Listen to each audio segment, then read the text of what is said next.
My daughter ignored me for 5 years as if I didn't exist, but I still sent her greetings. But when she saw my new $150,000 Mercedes on Facebook, she immediately called. "I'll be waiting for you tomorrow for dinner. Bring $200,000 with you."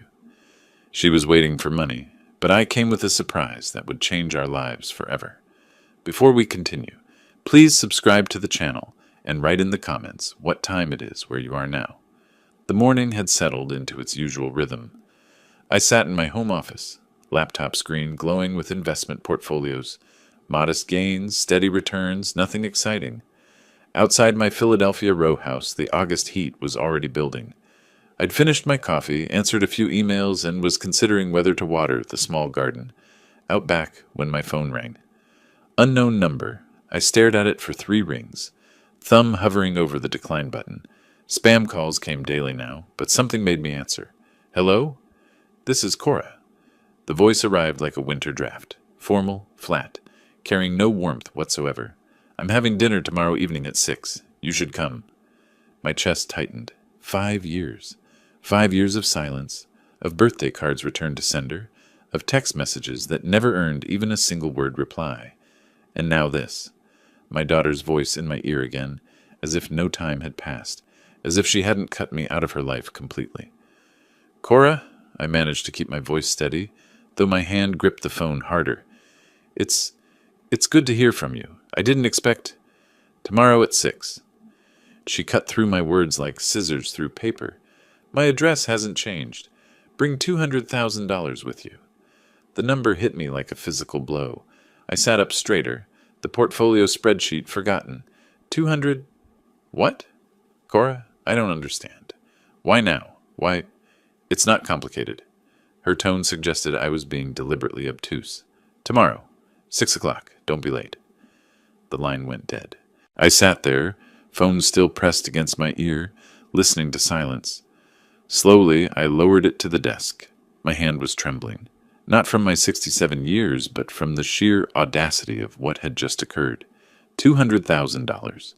Demanded as casually as someone might request I bring a bottle of wine. I stood, legs unsteady, and walked to the kitchen. My coffee sat where I'd left it, now cold. I poured it anyway, held the mug with both hands, and moved to the window overlooking my backyard. The small patch of grass needed mowing. The tomato plants I'd started in spring were heavy with fruit. Normal things. Mundane things. Things that made sense. Nothing about that phone call made sense. 5 years ago, everything had fractured. I'd sold my construction company, 43 years building it from nothing into something solid and respectable. The sale price was substantial.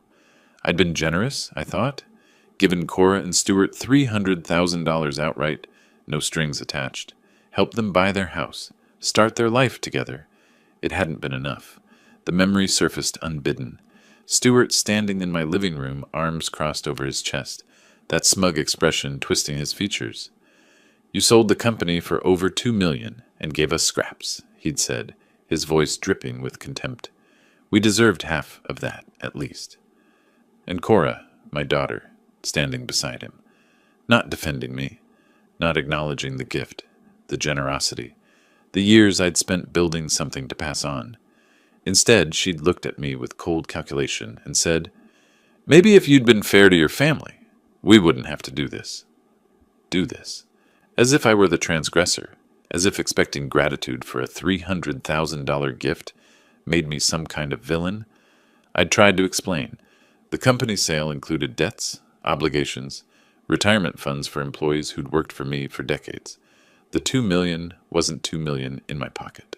But Stuart had talked over me, his voice rising, accusing me of hiding money, of cheating them, of loving my employees more than my own blood. Cora had said nothing more. Just watched me with those expressionless eyes, while her husband dismantled our relationship sentence by sentence. I'd asked them to leave. They'd left. That was 5 years ago. Since then, silence. I'd sent birthday cards, holiday messages, texts asking if we could talk, if we could find some middle ground. Nothing. Each message a small humiliation, a reminder that my daughter had chosen money over me. And now this. I set down the coffee mug and moved to the living room bookshelf. The photo album was where it always lived. spine worn from years of handling. I opened it carefully. Cora at 5, gap-toothed and laughing, riding on my shoulders at the park. Cora at 18, cap and gown, diploma held high, her smile so wide and genuine. Cora at 29, wedding day, white dress flowing, looking at Stuart with such hope. When had that hope curdled into this cold transaction? I pulled out my phone again, opened the message thread with her name. 5 years of one-sided conversation stared back at me. Happy birthday, sweetheart. Hope you're doing well. Merry Christmas. Would love to hear from you. Thinking of you today. Miss you. Each one a monument to rejection, a testament to silence. I placed the phone face down on the coffee table. My hands wanted to shake, but I wouldn't allow it. I picked up the cold coffee and drank it anyway, using the bitter taste to center myself, to push through the storm of emotions threatening to overwhelm my composure. I needed to think. I needed to understand. What had changed? What triggered this sudden contact after 5 years of nothing? Why exactly 200,000? Why tomorrow? The morning sun climbed higher outside my window. I sat in my chair, the photo album still open on my lap, and forced myself to breathe slowly, to think clearly, to not react, but to analyze. Finally, I reached for my laptop, opened Facebook, something I rarely bothered with anymore. Logged in to check something that was nagging at the back of my mind. My profile loaded. There, at the top of my feed, was the post from yesterday. The photo I'd taken in a moment of simple pride. My new Mercedes S-Class, silver and gleaming in my driveway. The caption, treating myself after some successful investments. Life is good. I stared at the screen, at the view count, at the list of who had seen it, and there, among the names, Cora Fields. My breath stopped. The timestamp showed she'd viewed it multiple times. Yesterday evening, 6 p.m., 7:15, 9:43. 3 separate visits to look at my car, my caption, my small moment of satisfaction. This morning, she'd called. I took a screenshot, my fingers moving automatically while my mind processed what this meant. The timing wasn't coincidence. It couldn't be. 5 years of absolute silence and less than 24 hours after I posted a photograph of an expensive car, my phone rang with demands for money. 24 hours, I said aloud to my empty house. That's all it took. One picture of a car, and suddenly, I'm worth calling after 5 years. The Mercedes had cost me $150,000. A splurge, yes, but I'd earned it. Decades of careful investing, of living modestly while building wealth, slowly and deliberately. The car was beautiful, comfortable, a small reward for patience and discipline. Cora had seen it and calculated. Calculated that if I could afford that car, I must have liquid assets.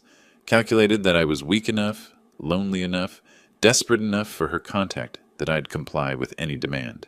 Calculated that she could snap her fingers and I'd come running with my checkbook open. The realization cut deeper than the original phone call. This wasn't a change of heart.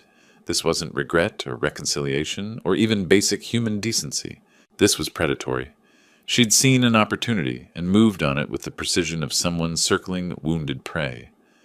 I closed Facebook and opened a new browser tab, typed Pennsylvania Estate Law Inheritance Rights, then Irrevocable Trust Structures, then Disinheritance Legal Requirements, Pennsylvania. My construction business had taught me many things. One of them was to do thorough groundwork before any major project. Another was that professionals existed for a reason. You didn't wire your own electrical systems or plumb your own buildings. You hired experts who knew the codes, the regulations, the pitfalls. I needed an expert now. My desk drawer held business cards accumulated over years of contracts and collaborations. I flipped through them until I found what I wanted. Margaret Chen, attorney at law. Chen Law Associates. I'd used her for business contracts, for the company sale paperwork, for a few property disputes over the years. She was sharp, discreet, and didn't waste time on pleasantries when work needed doing. I studied the card, rehearsing in my mind what I'd say. The estrangement, the sudden contact after 5 years, the demand for money, my suspicion about her motives, and my desire, no, my need, to protect what I'd built, to send a message about respect, about family, about consequences. If she thinks I'll just hand over money because she snapped her fingers, I muttered, pulling my phone closer. She learned nothing. Nothing from what happened 5 years ago. I dialed the office number. 2 rings. Chen Law Associates. How may I help you? The receptionist's voice was pleasant, professional. This is Harley Fields. I kept my tone level, businesslike. I need to speak with Margaret Chen today if possible. It's urgent, regarding estate planning and family matters. A pause. The sound of keyboard clicks. Ms. Chen has a full schedule today, Mr. Fields. Could we arrange something for next week? Please tell her it concerns restructuring my will and potentially establishing a trust. I made my voice firm but polite. Today, I can work around her schedule. One moment, please. Hold music played. I stared at Cora's photograph on my phone screen. The wedding photo, years old. Her smile wide and genuine. When had I stopped seeing my daughter in that smile? When had it become just a stranger's face? Mr. Fields? The receptionist returned. Ms. Chen can see you at 4 this afternoon. Will that work? I'll be there. Thank you. I set the phone down carefully. 4 o'clock. That gave me several hours to prepare, to organize my thoughts, to gather whatever documentation Margaret might need. I looked at the computer screen, still showing search results about estate law. Looked at my phone, at the Facebook screenshot. Looked at my hands. Steady now, no tremor. You want to play this game? I said quietly to Cora's photograph. Fine. But this time, we play by my rules. The hurt was still there. That deep old wound of parental rejection, of being valued only for what I could provide financially. But something else was growing alongside it now, something cold and calculated and precise. I wasn't going to be a victim this time. I wasn't going to let her use my love for her as a weapon against me. I'd spent 5 years hoping for reconciliation, sending messages into the void, keeping the door open for her return. She'd kicked that door shut, locked it, and now she wanted to pick the lock only when she saw something inside worth stealing. Not anymore. I glanced at the clock. Nearly noon. The appointment was at 4. I had time to think this through properly, to approach it the way I'd approached every major decision in my business career, with preparation, with professional advice, with a clear understanding of goals and consequences. I closed the laptop with a sense of purpose, stood up, moved toward the bedroom. There were documents I needed to locate, the original will, financial statements, records of the gift I'd given Cora and Stuart 5 years ago. Margaret would want to see everything, understand the full picture before advising me. But more than that, I needed to prepare myself mentally. This wasn't about revenge in the petty sense. This was about teaching a lesson that should have been learned long ago. About demonstrating that respect couldn't be demanded with threats. That family was more than a resource to be exploited. About showing my daughter that actions had consequences. I had several hours before the appointment. Several hours to gather what I needed, to think through what I wanted to achieve, to transform from the shocked father who'd answered the phone this morning into someone who could make difficult decisions with clarity and conviction. The man who'd built a construction company from nothing understood foundations, understood that you didn't build something lasting on soft ground, understood that sometimes you had to tear down a crumbling structure before you could rebuild correctly. Today, I would start laying a new foundation. The drive through Philadelphia traffic gave me time to think. I'd spent the intervening hours gathering documents, financial statements, property deeds, investment portfolios, everything Margaret would need to understand the full scope of what I was protecting, what I was taking away. The office building was modern glass and steel, professional without being pretentious. I'd been here before, years ago, when Margaret handled contracts for the construction company. The parking garage smelled of concrete and exhaust. I took the elevator to the 4th floor, carrying a leather folder, thick with evidence. The reception area hadn't changed. Muted gray carpet, framed diplomas on cream walls, the quiet hum of filtered air and distant keyboards. The receptionist looked up and smiled with recognition. Mr. Fields, Ms. Chen is expecting you. Margaret emerged from her office before I could sit. Mid-50s, sharp-eyed, her handshake firm and brief. She noticed something different in me immediately. I could see it in how her gaze lingered a moment longer than necessary. Harley, come in. Her conference room overlooked the city, afternoon light slanting through vertical blinds. I sat across from her at the polished table and opened my folder, laying out evidence methodically. The Facebook post, screenshots with timestamps. Cora's viewing history, 3 separate visits to stare at my car. A timeline I'd written documenting 5 years of ignored birthday cards, unanswered messages, complete silence. She hasn't spoken to me in 5 years, I said, my voice level. Not a word. Yesterday I posted a photo of my new car, and this morning she called demanding $200,000. That tells me everything I need to know about why she reached out. Margaret took notes on a legal pad, her pen moving steadily. Tell me about the estrangement, I explained. The company sale, the $300,000 I'd given them, Stuart's accusations, his contempt, his insistence I'd cheated them. Cora standing beside him, saying nothing in my defense, choosing his narrative over our relationship. Since then, nothing, I continued. I tried. I sent cards, messages. I kept the door open. I tapped the timeline. Every attempt documented here. Every rejection. Margaret studied the papers without speaking for a long moment. When she looked up, her expression remained professionally neutral, but something in her eyes suggested recognition. She'd seen this pattern before in her estate planning practice. What do you want to do, Mr. Fields? I want to create a new will. The words came easier than I had expected. I want to disinherit Cora completely. Everything I have, approximately $1.8 million in assets, goes to the Construction Industry Veterans Support Fund instead. Margaret set down her pen. Mr. Fields, I need to ask this clearly. Are you certain about this decision? Disinheriting your only child is legally valid, but it's permanent. Once you present this to her, there's no walking it back. I've had 5 years to think about what family means, I said. She made her choice then. I'm making mine now. She nodded slowly, pulled a legal pad closer. If she contests this, she'll likely claim undue influence or diminished capacity. We need to document that you're acting voluntarily, that you understand the implications, and that your reasoning is sound. Then document it. I want this ironclad. I leaned forward slightly. I'm not punishing her. I'm protecting what I built from someone who only sees it as money she's owed.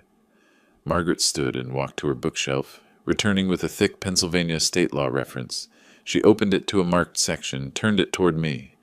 Pennsylvania law gives you testamentary freedom, she explained. You can disinherit adult children, but challenges are possible, so we make it bulletproof.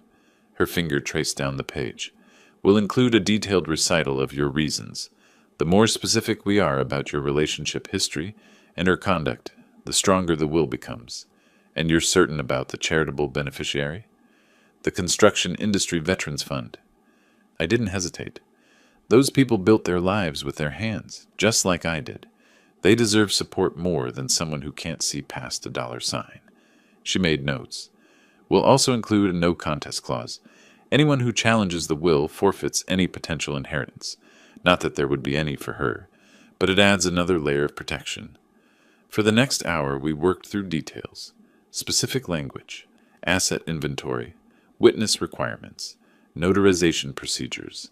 Margaret asked probing questions about my mental state, my understanding of consequences, my voluntary decision-making. Standard procedure, she explained, to demonstrate competency if the will was ever challenged. I answered everything clearly, providing the financial documents she needed, explaining my reasoning without emotion or anger. This was business, strategic, the same way I'd approached every major decision in my construction career.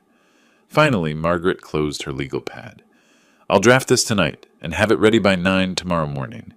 Given the urgency and the complexity, I'll need a substantial retainer. I wrote the check without blinking. This wasn't impulsive, it was calculated. One more thing, I said. I want 5 notarized copies prepared. Her pen paused mid-note. You want 5 notarized copies for tomorrow? That's unconventional. Most people keep wills private until after death. I allowed myself a slight, cold smile. I'm not most people, and I want her to understand exactly what her phone call cost her. Margaret studied me for a moment, then nodded. I'll arrange it. She stood, extending her hand. I shook it, feeling the firmness of her grip, the professional confidence that told me she'd create exactly what I needed. As I reached the door, she spoke again. Harley, this path you're choosing, it's legal, It's your right. But it's also final. Make sure you can live with it. I turned back. I've already lived with her choice for 5 years. Now she can live with mine. I walked down the hallway, took the elevator to the parking garage, sat in my car for a moment before starting the engine.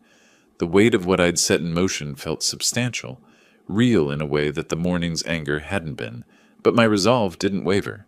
Tomorrow morning, Margaret would have the documents. Tomorrow evening, Cora would discover what her calculated phone call had actually accomplished. I drove home through lengthening shadows, the city lights beginning to glow against the darkening sky. I woke before dawn, my sleep fractured by anticipation rather than doubt. The bedroom was gray with pre-sunrise light. I lay still for a moment, feeling the weight of what today would bring, then rose and moved through my morning routine with deliberate normalcy. Coffee, shower, shave. I dressed carefully, dark jeans, a pressed button-down shirt, nothing flashy. I wasn't trying to impress anyone, just maintaining dignity. My phone showed an email from Margaret, sent at 7:30. Documents ready for pickup. Office opens at 8:30. MC.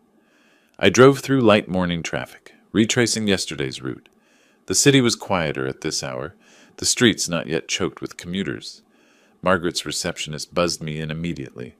Margaret met me in the lobby, holding a large manila envelope, sealed with her firm's label. Her expression was serious. "Everything's here," she said. "Original and 5 copies. I've included the affidavit of mental competency, as we discussed." She paused. "Robert Kowalski, the notary I mentioned. His office is on Walnut Street, 15 minutes from here. I called ahead. He's expecting you." I took the envelope, felt its weight. "Thank you, Margaret." "Good luck, Harley." She didn't specify with what. Robert Kowalski's office occupied the ground floor of an older building, the kind with high ceilings and crown molding that spoke to an earlier era. The sign beside the door read, "Kowalski Notary Services since 1995. Inside, the space was small, but impeccably organized. File cabinets lined one wall. A simple desk held a computer, a heavy embosser, and neat stacks of forms. Robert himself was maybe 62, gray-haired, wearing reading glasses on a chain around his neck. "Mr. Fields?" He extended his hand. "Margaret Chen speaks highly of you. Please sit." His assistant, a middle-aged woman with kind eyes, nodded at me from a second desk near the window. I sat across from Robert, opening the envelope and withdrawing the documents. He examined each page methodically, checking signature lines, witness blocks, completeness, the careful bureaucracy that transformed paper into legal armor. "Mr. Fields, I'm required to ask, are you signing this document of your own free will, without any pressure or coercion from any person?" "Yes." My voice was steady. "Completely voluntary. I've thought about this carefully. And you understand this is your last will and testament, that it supersedes any previous wills, and that it directs the disposition of your estate upon your death." "I understand completely. That's exactly what I want." Robert studied me for a moment over his glasses. "I've been doing this 30 years, Mr. Fields. Usually people signing wills look uncomfortable, like they're planning their funeral. You look decided." I allowed a slight humorless smile. "That's because I'm not planning my death. I'm planning something else entirely." He nodded slowly, turned to his assistant. "Linda, we'll need you as witness." The process was formal and precise. Robert positioned the first document, the original, in front of me, indicated where to sign. I wrote my name clearly, dated it. Linda stepped forward, added her signature, and printed name as witness. Robert did the same. Then his notary seal, a heavy embosser that created a raised impression, the distinctive mark of authentication. He applied it carefully, added his signature, filled in the official certificate. "5 copies as well?" Linda asked, glancing at the stack. "Yes," I confirmed. We repeated the process 5 more times. 6 signatures total, each one deliberate and clear. 6 notarizations, each seal pressed firmly into paper, transforming drafts into official legal instruments. Robert's assistant spoke as she signed the 4th copy. "You requested 5 additional notarized copies. That's unusual for a will. Most people just need the original." "I have unusual circumstances," I said. "I need to make sure certain people understand exactly where things stand." When we finished, Robert stacked the documents neatly, slid them back into the envelope. I paid his fee in cash, I'd come prepared, and received a receipt. "These are now official legal instruments, Mr. Fields," Robert said. "Keep them secure." "I will." I left his office carrying the envelope, drove 3 blocks, then pulled into an empty parking space, sat for a moment with the engine running, opened the envelope, withdrew the top document. My signature, the notary seal, raised and official, the date, today, the words, "I hereby disinherit my daughter, Cora Elizabeth Fields, for reasons fully detailed herein." 5 years, I said aloud to my empty car. It took her 5 years to call, and 24 hours to lose everything she thought she'd inherit.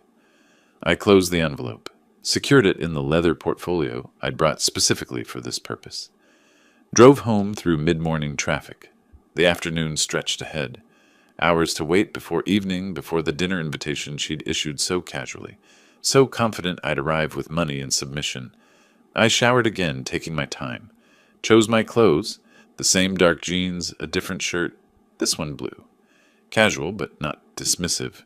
I wasn't dressing for her approval, just for my own sense of appropriateness. At 4 o'clock, I made coffee, but didn't drink it. Paced my living room. Checked the portfolio again, confirming all 6 copies were present, properly organized. At 5, I decided to leave. Better to arrive early than to sit here counting minutes. I placed the portfolio carefully on the passenger seat of the Mercedes, the car that had started all this, gleaming silver evidence of resources she'd decided to claim.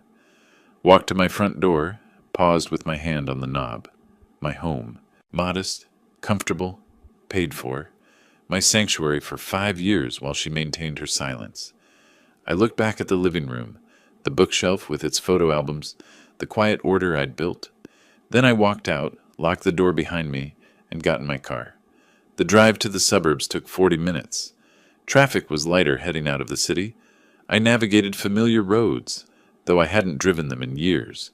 Her address hadn't changed, she'd said. I'd never been to this house, purchased after our estrangement, but I'd looked it up online, knew what to expect. The sun was lowering, painting everything in amber light. I drove with the portfolio beside me, carrying 6 copies of her inheritance, all of them zeros. The neighborhood announced itself in manicured lawns and fresh paint, upper-middle-class suburban confidence, houses that whispered success without shouting it. Cora and Stuart's home was a 2-story colonial with professional landscaping, the kind of presentation that mattered to people who cared about appearances. I sat in my car for a long moment, hands on the steering wheel, the portfolio beside me on the passenger seat. Through the front window, I could see movement. They were watching for me. I picked up the portfolio and walked to their door. Measured steps. No hesitation. The door opened before I could knock. "Dad!" Cora's voice was too bright. Her smile stretched too wide. "I'm so glad you came." She hugged me briefly, a performance of warmth where no warmth existed.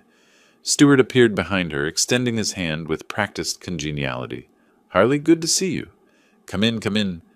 The contrast was staggering. 5 years of silence, and now they greeted me like we'd had lunch last week. Their dining room was elaborately staged. Candles flickered on a table set with wine glasses and cloth napkins. The food, clearly from an expensive restaurant, still in its takeout containers being transferred to serving dishes, smelled rich and carefully chosen. "We thought we'd make this special," Cora said, gesturing to a chair. "Family should celebrate being together again." I sat, placing the portfolio beside my chair. Stuart's eyes flicked to it, then away. Cora poured wine with trembling hands. Nerves, not emotion. The meal proceeded with stilted conversation.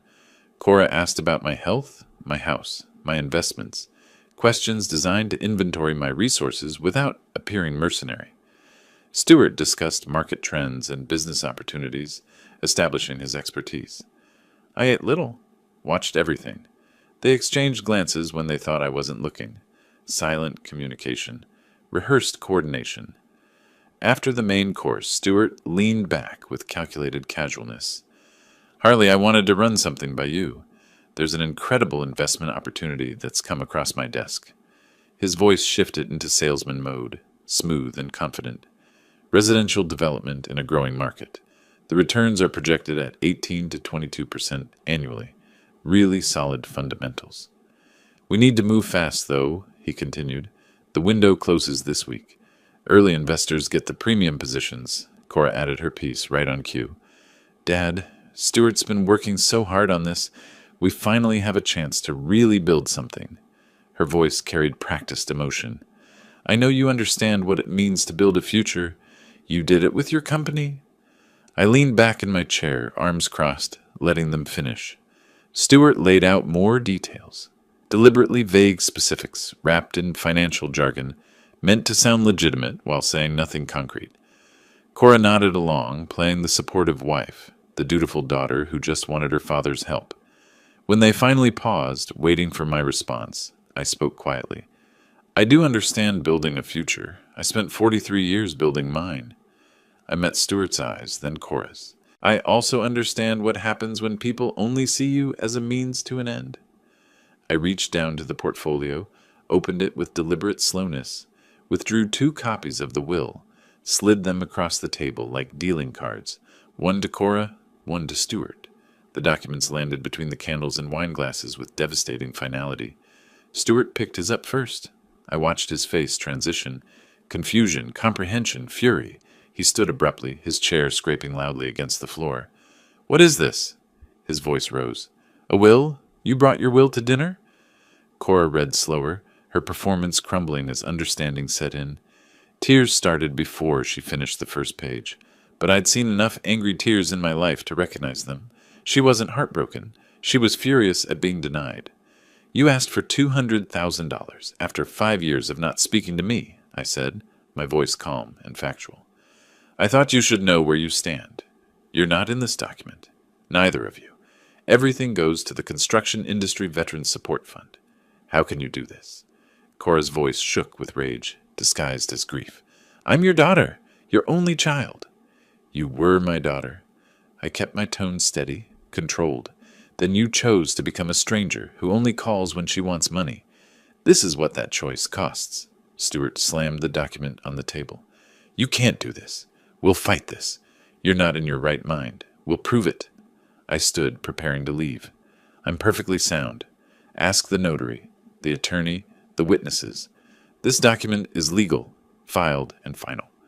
I looked at both of them, seeing their calculation exposed, their masks discarded. You wanted to know my value in dollars. Now you know.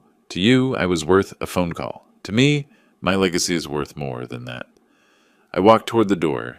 Behind me, Cora's voice turned desperate. You'll regret this. Don't walk out that door. I paused at the threshold, but didn't turn back. I've spent 5 years with regrets. Tonight, I finally have clarity instead. I stepped into the cool evening air. Behind me, the shouting began, but now they were arguing with each other, not me. Accusations flying about whose idea this was, whose plan had failed. I got into my Mercedes, started the engine. As I pulled away from the curb, I glanced in the rearview mirror. The front door stood open, Stuart silhouetted in the light, phone already pressed to his ear. I drove into the darkening evening knowing this wasn't ending. This was just beginning. My phone woke me before dawn, buzzing insistently, vibrating against the nightstand in the gray pre-sunrise light. I lay still for a moment, awareness settling in slowly. The phone kept buzzing. I picked it up. The lock screen was filled with notifications. 6 missed calls from Cora. 3 from Stuart, several from numbers I didn't recognize. Text message previews scrolled down the screen. Too many to count. The war had begun while I slept. I set the phone down and went to make coffee. Showered. Dressed. Established normalcy before engaging with the attack. I'd expected this. They were panicking, and panicked people made mistakes. At my kitchen table with my laptop, I began documenting. Took screenshots of everything before opening a single message. Created a folder labeled Evidence. Then methodically, I started reading. Cora's early texts alternated between tearful apologies and furious accusations. Dad, please call me. I'm sorry we argued. Can we talk about this calmly? You're my only family. 6 hours later. You're being incredibly selfish. After everything I've been through, you do this to me? Call me back immediately. Stuart's messages were purely strategic. An email with subject line legal action appeared mid-morning. Mr. Fields, your actions yesterday demonstrate either malicious intent or diminished mental capacity. We will be consulting with an attorney about challenging your recent will on grounds of undue influence and incompetence. This can be resolved, or it can become very expensive for your estate. Your choice.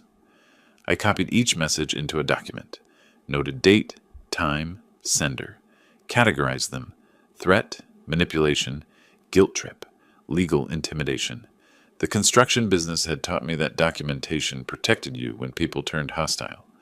The voicemails were worse. Cora sobbing about family. Stuart's cold recitation of legal options. Cora again.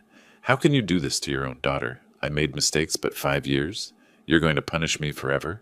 That money is my inheritance, from my family.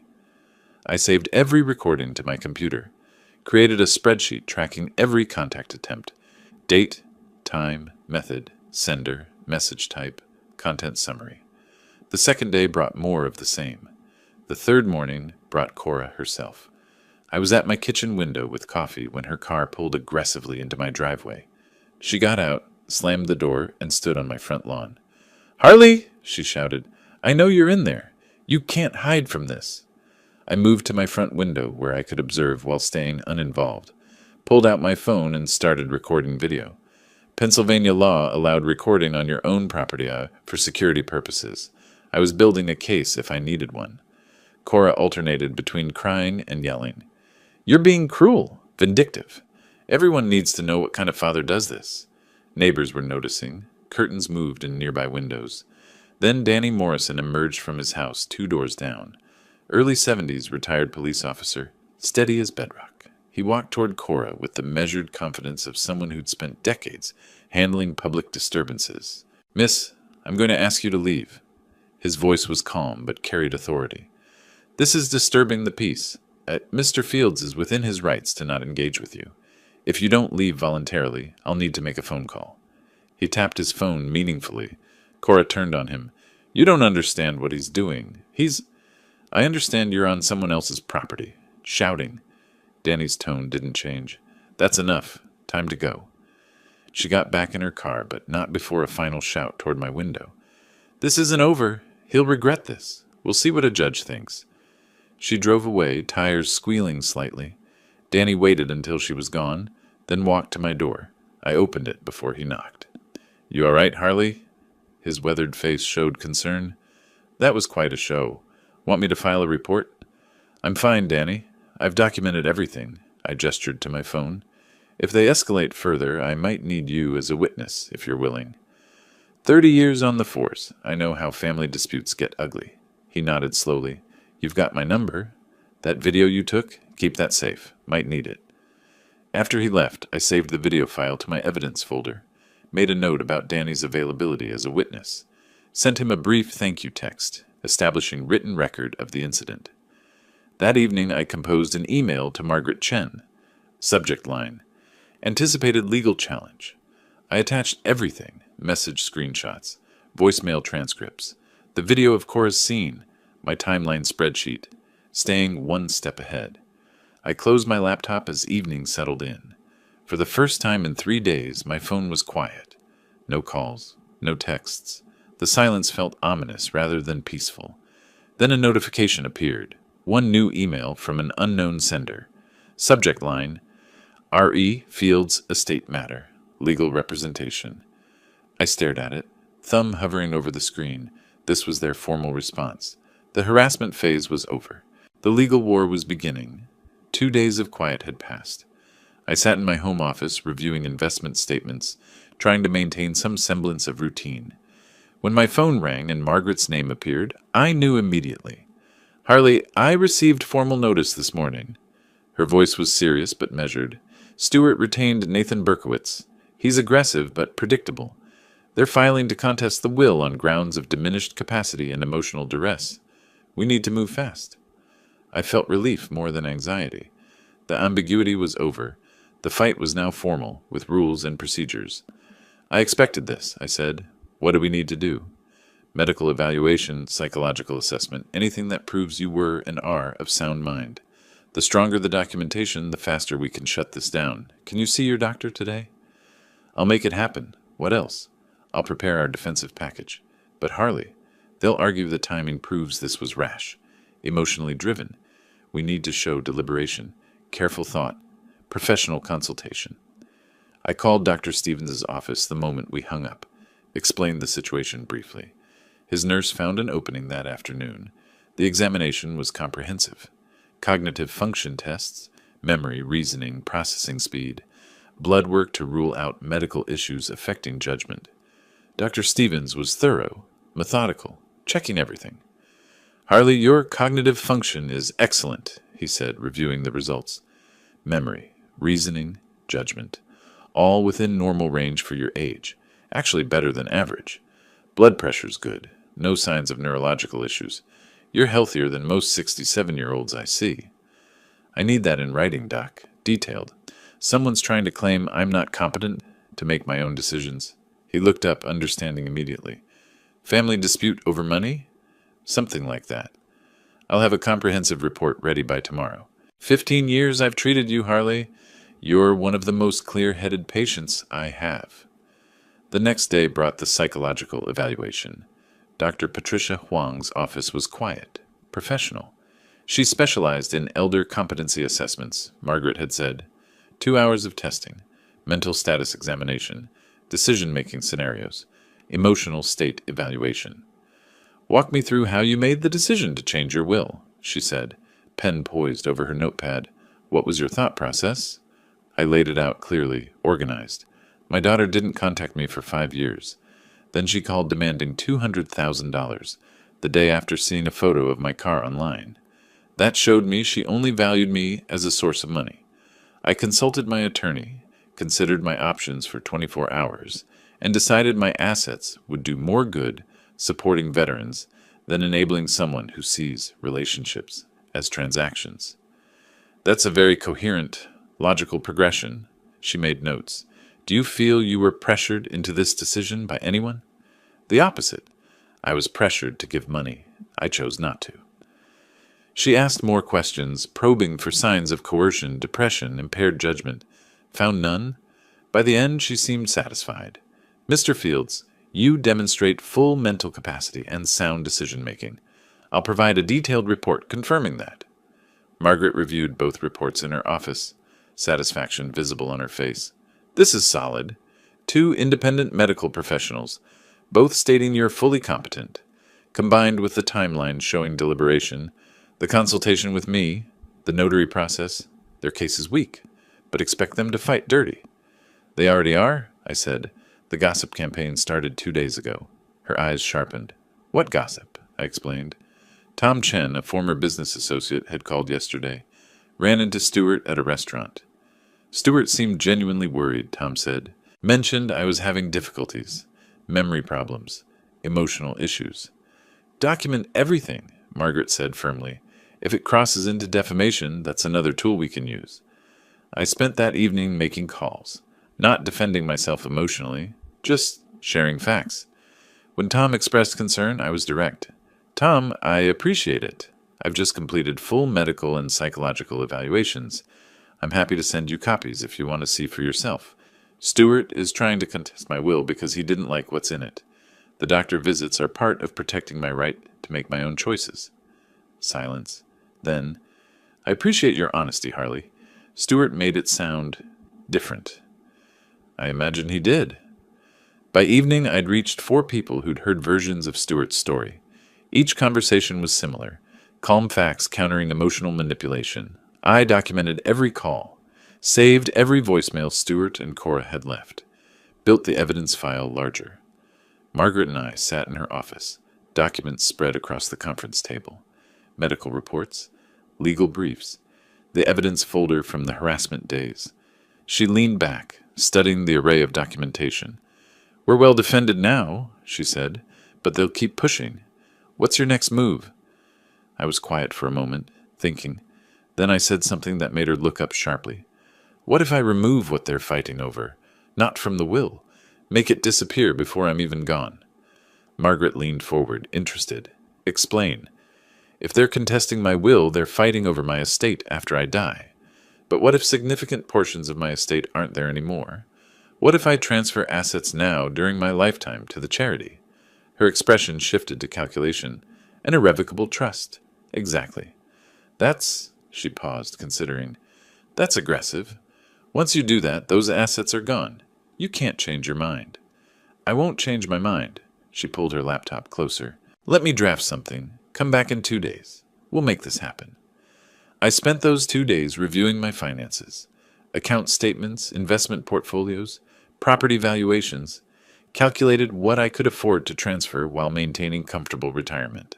The number settled at $500,000, significant enough to matter, not so much I'd compromise my security.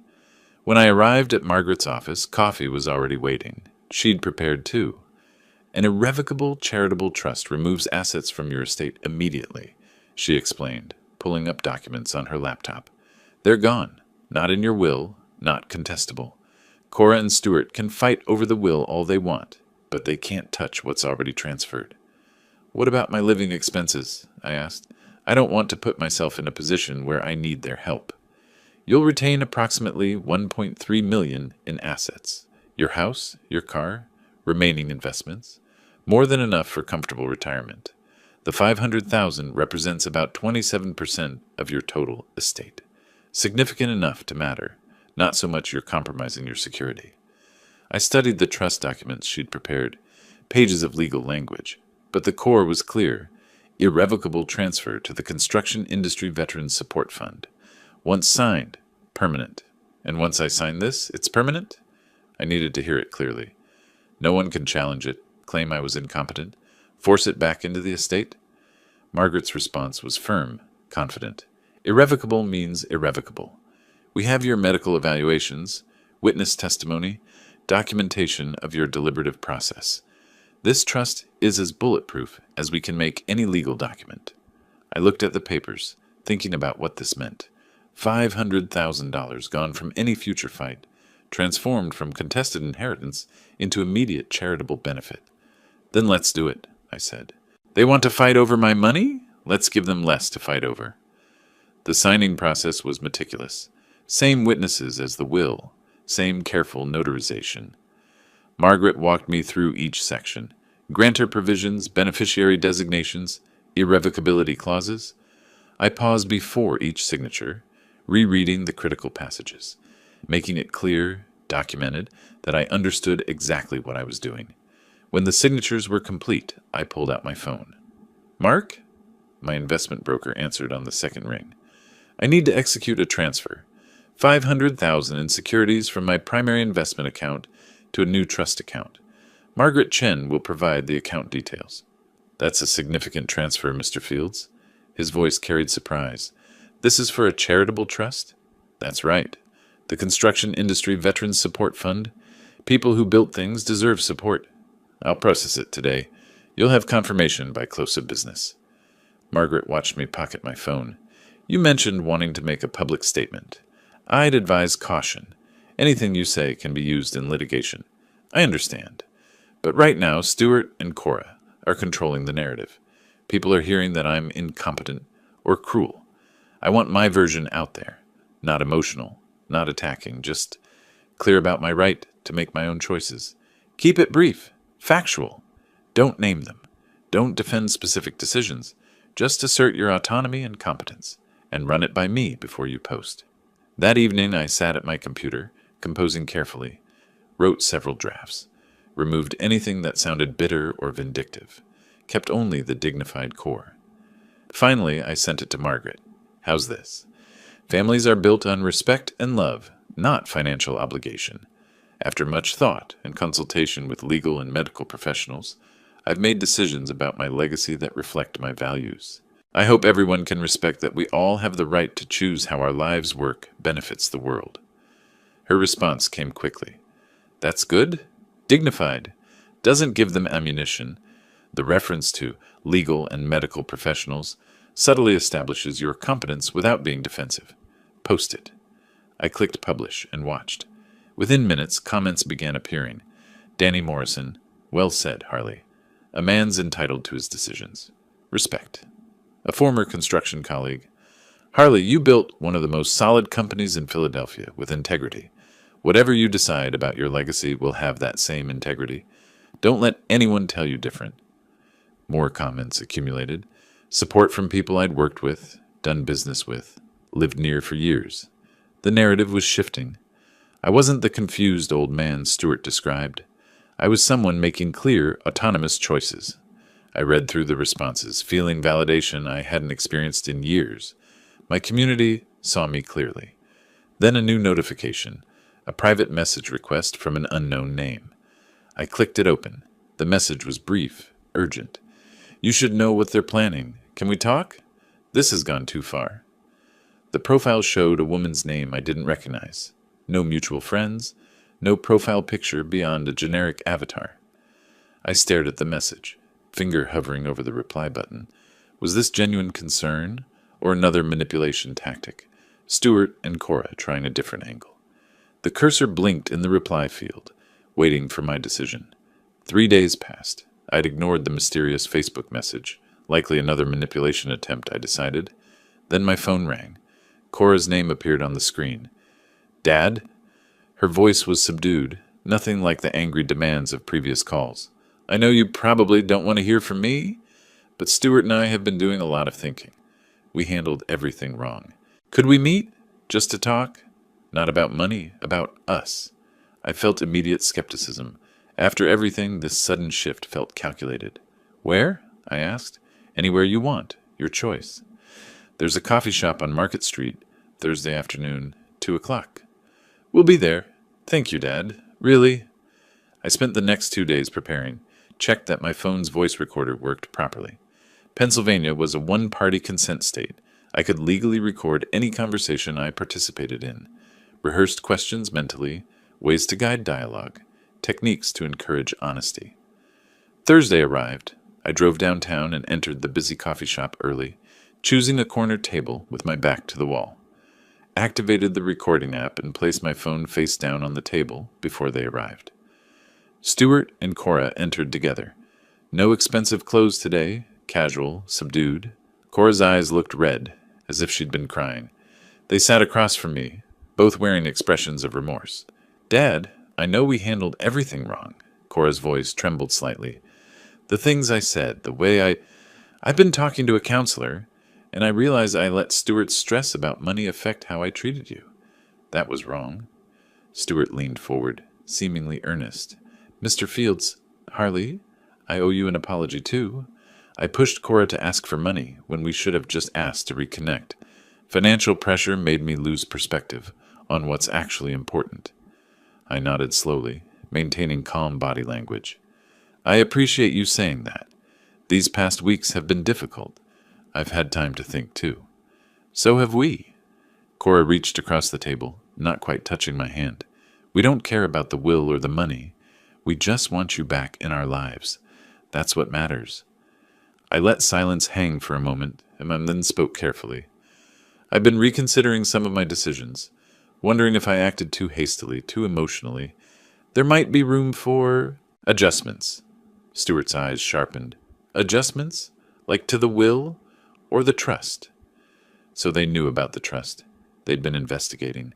I'm just thinking out loud, I said. Nothing's set in stone. Cora leaned forward, eagerness breaking through her subdued demeanor. Dad, if you did reconsider, we wouldn't need much. Maybe just enough to cover our mortgage, get us stable. 200,000 would change everything for us. Stuart added quickly, we have some debts that are causing stress. If you could help with those, maybe set up something regular, even just 5,000 monthly, we could focus on rebuilding our relationship without financial pressure hanging over us. I pulled out a notepad, wrote down the figure, tapped my pen thoughtfully. You're saying money stress is preventing you from being fully present in a relationship. Exactly. Stuart didn't hear the trap in my question. Once we know we're financially secure, we can really invest in family time. Maybe Sunday dinners, holidays together. We'd make it work. Cora laughed, nervous, revealing, I'd even tolerate Stuart's parents at Thanksgiving if it meant having you there too. Then more seriously, we'd make whatever effort needed. That's what family does, right? So if the financial piece was resolved, you'd be able to prioritize family. Absolutely. Cora nodded emphatically. That's really what this has all been about. Security. Once we have that, everything else falls into place. Stewart pressed forward. Could we maybe talk timelines? If you were willing to reconsider, how soon could changes be made? We have some payments due next month that are causing anxiety. I'd heard enough. 20 minutes of them discussing dollar amounts, payment schedules, what they'd tolerate for money. All of it recorded, clear, damning. I stood, gathering my notepad. I'll think about everything you've said. This conversation has been clarifying. Cora stood too, desperate edge in her voice. Dad, wait. When will we hear from you? Should we call tomorrow? I'll be in touch. I walked toward the door. Take care. I sat in my car for several minutes, immediately backing up the audio file to cloud storage, emailing a copy to myself. Then I drove home listening to portions of it, verifying quality. Every word was clear. That evening I sat at my computer with headphones on, listening again. Stewart's voice. Once we know we're financially secure, we can really invest in family time. Cora laughing about tolerating family obligations. I stopped the playback, picked up my phone, sent a text to Margaret. Meeting tomorrow? I have something you need to hear. It's time to end this. The message showed as delivered. I set the phone down with quiet finality. The conference room felt formal, tense. Stewart, Cora, and their attorney, Nathan Berkowitz, sat on one side of Margaret's large table. I took my seat across from them, carrying only a slim folder. The audio recorder was in my pocket, already connected to Margaret's speaker system. Nathan opened professionally. Thank you all for coming. My clients believe Mr. Fields' recent testamentary decisions were made under significant emotional duress, following a family conflict. However, in the interest of avoiding prolonged litigation, they're prepared to settle if Mr. Fields will restore Ms. Fields as primary beneficiary, with a minimum inheritance of $1.2 million. Margaret responded with practiced calm. Let me address the diminished capacity claim first. She slid documents across the table. Medical reports, psychological evaluations, notarized statements. Dr. Stevens, Mr. Fields' physician of 15 years, conducted comprehensive cognitive evaluation. Perfect scores. Dr. Huang, a licensed clinical psychologist specializing in competency assessments, found him fully capable of reasoned decision-making. No signs of coercion, depression, or impaired judgment. Nathan attempted a counter-argument. The emotional context remains relevant. Making such a drastic decision immediately following a contentious phone call suggests... The timeline shows 24 hours of deliberation, Margaret interrupted smoothly. Consultation with legal counsel and methodical execution, hardly impulsive.